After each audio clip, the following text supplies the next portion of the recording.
Since I'm getting remarried, you'll need to move out. The $55,000 loan will be covered by my new partner," he said, his voice dripping with irony. Years of painstakingly working to pay off that loan left me stunned by his audacity to shift the burden onto his new wife. "Then, I guess the $5,000 monthly payments will be your responsibility now," I replied, making clear the true amount I had been shouldering all along.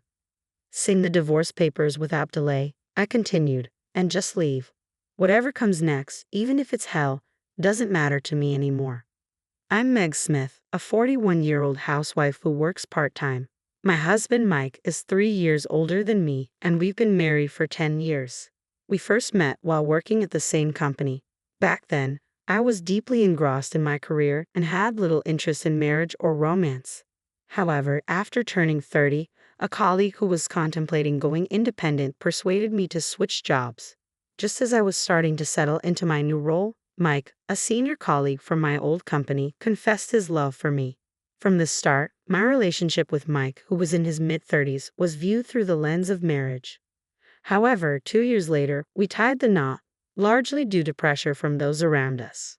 My in-laws were incredibly supportive, treating me like their own daughter, which allowed me to continue working without concerns. A year after our marriage, we built a house that reflected our dreams and desires. Although it was a significant investment, we secured a loan with a manageable repayment plan. This major purchase solidified our commitment to supporting each other. For the first 2 years, we lived as a typical working couple. However, in our 3rd year of marriage, as we began contemplating starting a family, Mike dropped the bombshell that he wanted to leave his job to start his own business. He had always dreamed of launching his business before turning 40 and had been quietly building his network and saving money. While the future of his venture was uncertain, his resolve was unwavering. By the time I discovered his plans, he had already resigned from his job. I felt disheartened by the lack of communication between us, especially since he seemed to assume that my income alone would cover our needs. Shortly after Mike launched his business, my father-in-law fell ill and was hospitalized. It became clear that returning to his previous lifestyle was no longer feasible, and his home would need extensive renovations for his post-discharge needs. Although my in-laws insisted they could manage on their own, Mike decided that our family would cover all the expenses. I wanted to support my in-laws as much as possible, so I agreed to help, but covering the entire cost was a different story. Our household expenses surged, and I was left bewildered. Our income simply couldn't sustain such a large financial burden.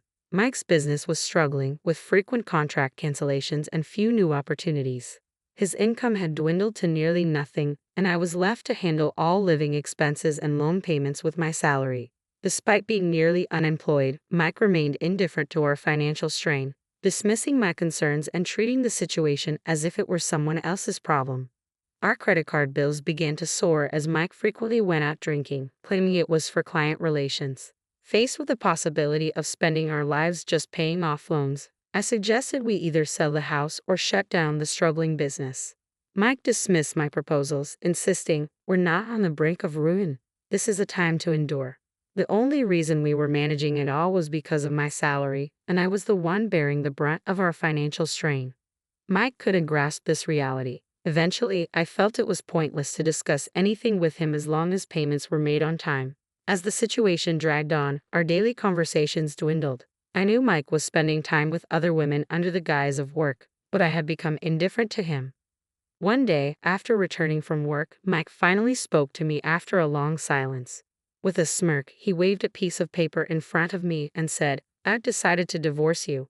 Please sign here." I took a deep breath and responded calmly, accepting both his words and the divorce papers. It was likely because I had been contemplating proposing a divorce myself if he hadn't acted first. "Can we wait a moment? I just got home. Let's discuss this in the living room," I suggested. "I thought you wanted to talk, but now you're rushing me," he asked, his tone irritated. "I don't need any unnecessary conversation, just get it over with," he snapped back. Deliberately took my time moving to the living room, sensing Mike's growing impatience. I resented how everything was unfolding on his terms and decided to prolong the moment a bit longer. Regardless, the decision to divorce was made. The days we had spent together in the house we built with so much care were coming to an end. I wanted to savor these final moments at my own pace. As I settled on the sofa, I picked up the divorce papers once more. They seemed flimsy compared to the marriage registration we had signed a decade ago, possibly reflecting my current state of mind. How long are you going to just stare at them? Mike asked, his tone edged with irritation. I have a question. What are your plans after the divorce? What do you mean? What am I going to do? Are you saying you're having second thoughts about the divorce? I'm going through with the divorce, but can we at least have a brief conversation before it's finalized? I'm planning to remarry, after all. Remarrying, huh? So there's someone else. She must be young, attractive, and financially successful, unlike me, an old lady who didn't even have children with you. So you're planning to take advantage of her next. Take advantage of her? What do you think of me? I'm simply laying out the facts. I've always handled the finances and you never had to worry about payments. Yet you act so superior. I can lead a better life without someone like you.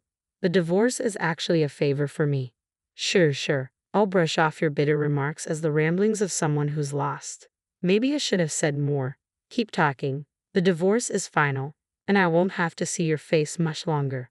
So please move out by the end of the week. I'm leaving today. I can't stand hearing your voice any longer. By the way, does your new girlfriend know about the loans you're carrying? Of course she does. She's agreed to contribute $500 a month for living here. It's no big deal for her. She won't struggle with the loan payments like you did. Understood. After signing the divorce papers, I decided to leave with my belongings already packed. I'll leave the remaining furniture behind as part of the asset division. Dispose of it if you don't need it. Just go. And best wishes to your new girlfriend.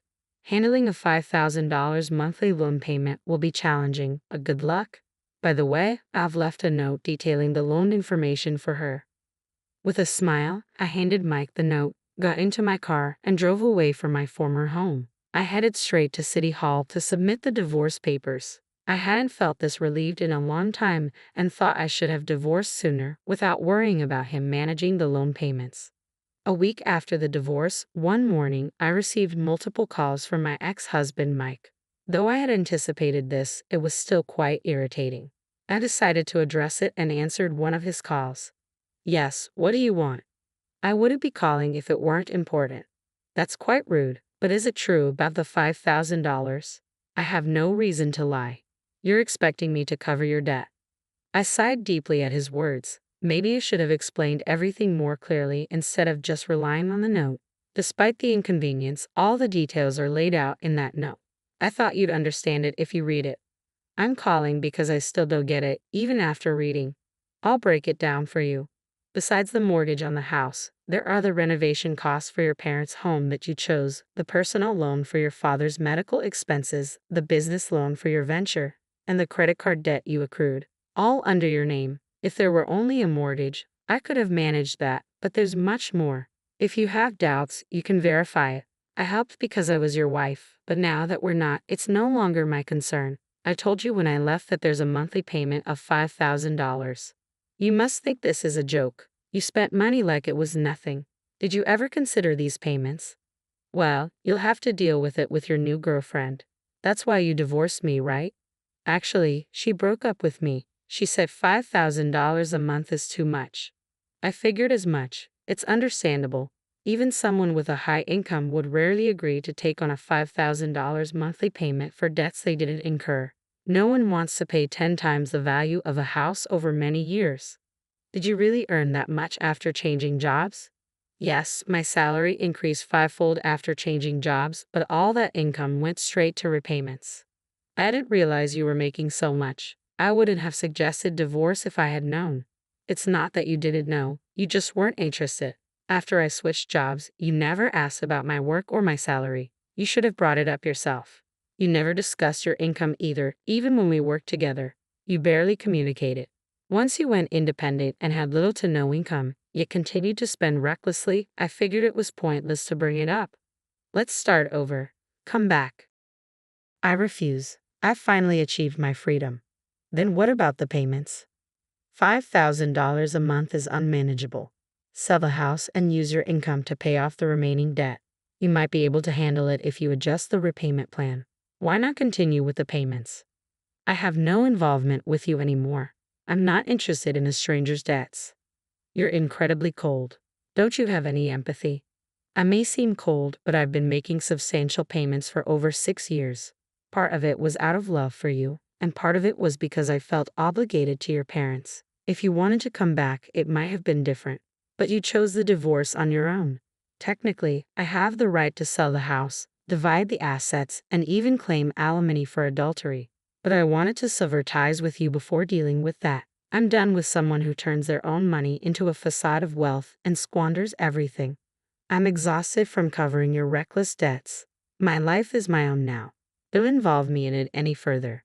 With that, I ended the call. Mike ceased to interfere in my life after that.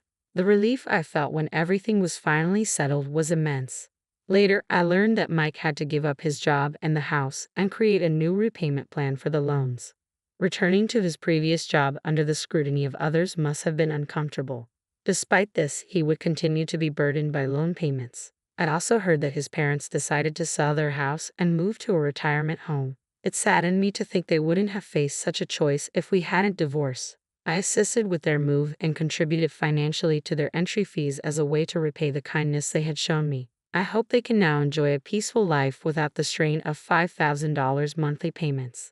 I can live comfortably by being naturally frugal, and my savings have steadily increased. I'm also looking into investing to secure my financial future. Currently, I'm moving forward with a new partner I met after my divorce, and I'm enjoying fulfilling days both professionally and personally.